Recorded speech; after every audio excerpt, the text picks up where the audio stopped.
Hey na mauti enyimbo ne yobogambi enyimbo ne yekworo kyobogambi. Ebu wachia waone, tafadhali wachia waone. Songa kidogo. Wacha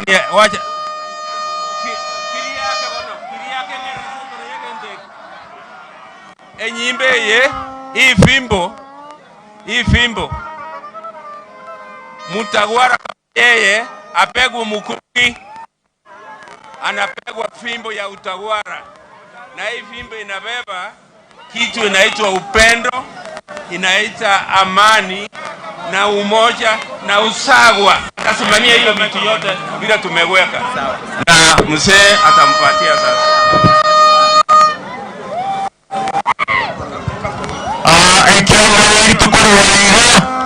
Nengentiko sesenia omwegonga bunoyo bosohonia omwaka wa Gitenge Chief Gitenge Nyamao. Okay. Wao mkono watu wa bosohonia tigani chief.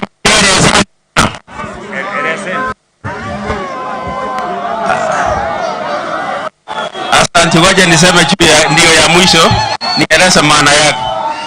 Maana ya hii ni ya kusalamia watu na blessings. Ina maana akiwa mtawala wetu, hii kuna maana atakuwa akitumia hii ikiwa ako na sherehe kubwa. Sasa tumekuja sana. Sasa kiriende koranje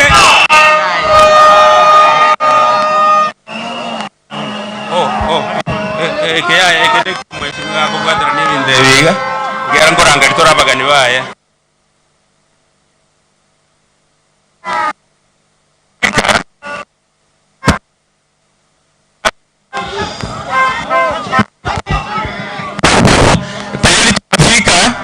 tunahitaji yule pasta iko wapi?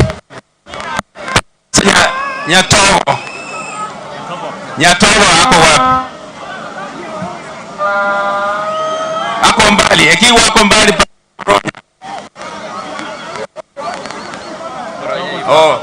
pasta Moronya tiga Moronya nayo kunwa osabere binde natoka hicho asagajire kuatira na binde tiga to bibeka somana. Basi tunakofikia ni kwamba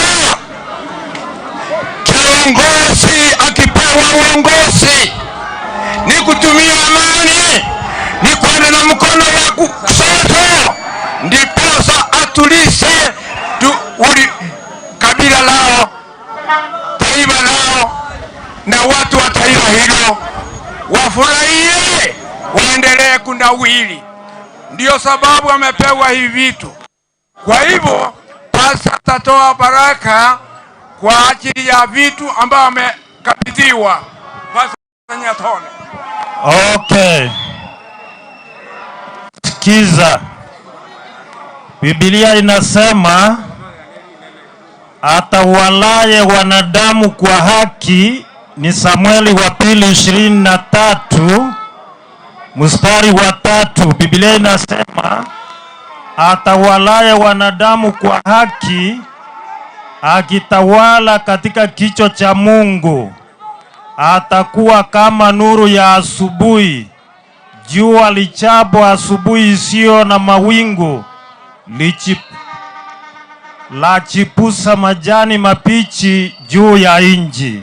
Tunaomba.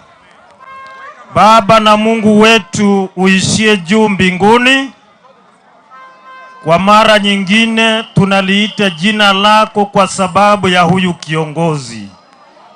Leo hivi amepatiwa mamlaka kuwa ni kiongozi katika eneo hili, na matarajio kabisa ya kwamba awe ni kiongozi wa Kenya.